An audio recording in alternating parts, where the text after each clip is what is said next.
केंद्र सरकार की ओर से जो नया हिट एंड रन का कानून लाया गया है उसके खिलाफ विरोध जताते हुए आज वडोदरा में ट्रक चालक, डंपर चालक और अन्य ड्राइवरों ने मिलकर जिला कलेक्टर कचहरी पर आवेदन पत्र दिया।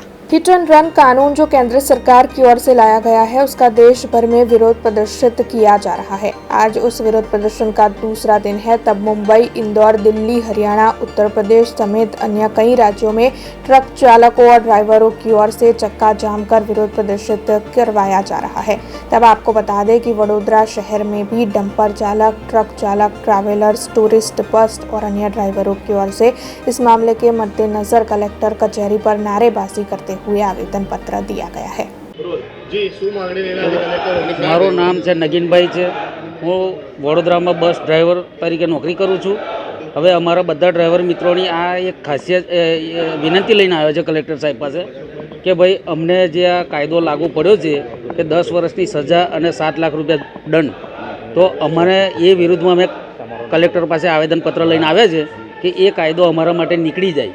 અમે એવું રજૂઆત કરવા માટે તૈયાર છે। કેમ નીકળી જાય કારણ કે ભાઈ આવું આટલું ઓછા પગાર ડ્રાઈવરને 10,000 12,000 પગાર હોય। હવે આ અચાનક એક્સિડન્ટ થઈ ગયું, કોઈ મરી ગયું, હવે ડ્રાઈવર ત્યાં ઊભો રહે તો ડ્રાઈવરને પબ્લિક મારી નાખે। હવે ડ્રાઈવર એ બીકથી ગાડી છોડીને ભાગી જાય। હવે એ વસ્તુ માટે એવો કાયદો બનાવ્યો છે કે ડ્રાઈવર ભાગી જાય એના માટે 10 લાખ રૂપિયા દંડ અને 10 વર્ષની સજા અને 7 લાખ રૂપિયા દંડ, તો ડ્રાઈવર અશક્ય છે।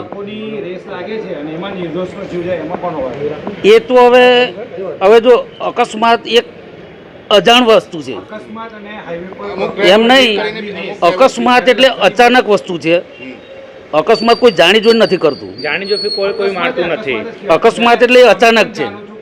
પણ હવે અમુક લોકો જાણી જોઈને બી ગાડી રફ ચલાવીને ટ્રકની અંદર કે બસની અંદર ઘૂસી જાય, એ કોનો વાંક? અત્યારે એમને બસ અને ટ્રક માટે જે નિયમ કાઢ્યો છે, અત્યારે 4 વ્હીલર વાળા 120 130 સ્પીડમાં ચાલતા હોય છે, રોંગ સાઈડ ઓટેક મારીને ટ્રક બસની ઓટેક મારે છે, તો એ વાંક કાનો કોનો? ડ્રાઈવરનો ખરો વાંક છે। 10 વર્ષની સજા, એ વસ્તુ બરાબર છે, એ વસ્તુ પણ ડ્રાઈવર જાણી જોઈને તો કરતો નથી। ડ્રાઈવર જાણી જોઈને તો મારતો નથી। ડ્રાઈવરને બી પોતાની ફેમિલી ઘરે છોડીને નીકળ્યો હોય, એ બી વિચારતો કે હું 10 જણને બચાવું, બરાબર? હા, એટલે એ પોતાના ફેમિલીનું વિચારતો હોય કે હું કોઈને મારું નહીં।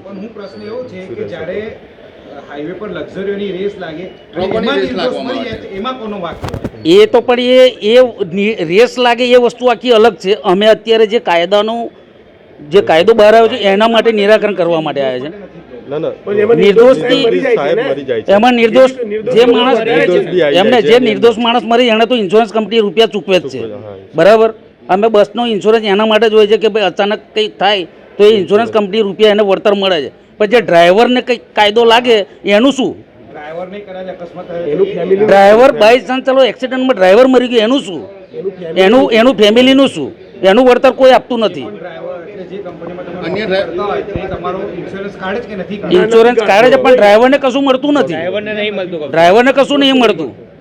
ડ્રાઈવર માટે અત્યાર સુધી એમ નહીં, એક વાત અત્યારે અમે આવ્યા છે કેન્દ્ર સરકારથી કોઈ પણ માણસને, તમને હાથ લારી વાળો, શાકભાજી વાળો, પ્લમ્બર, દરેક માણસને કોઈને કોઈ સ્કીમ આપે છે। ડ્રાઈવરને અત્યાર સુધી કોઈ સ્કીમ નથી મળી, ડ્રાઈવરને કોઈ ફેસિલિટી નથી મળી, કોઈ રજૂઆત કોઈએ કોઈ સાંભળી નથી અત્યાર સુધી કોઈ રજૂઆત કોઈ કરીને કોઈ સાંભળી નથી। હવે અમે આ રજૂઆત કરીએ છીએ કે ડ્રાઈવરને બી કોઈ સ્કીમ મળવી જોઈએ। ડ્રાઈવરનો પગાર વધતા નથી, ડ્રાઈવરને બી પગાર વધવા જોઈએ। અત્યારે મોંઘવારીમાં 20,000થી નીચે તો કોઈને ઘરમાં ખર્ચથી ચાલતું નથી। હવે 10,000 12,000 પગારમાં ઘર ચાલતું નથી। अब खबरों से लगातार अपडेट रहना हुआ आसान। BRG न्यूज आपके मोबाइल स्क्रीन पर। आज ही BRG न्यूज की mobile app Google play store और ऐप स्टोर से डाउनलोड करें और खबरों से लगातार जुड़े रहें।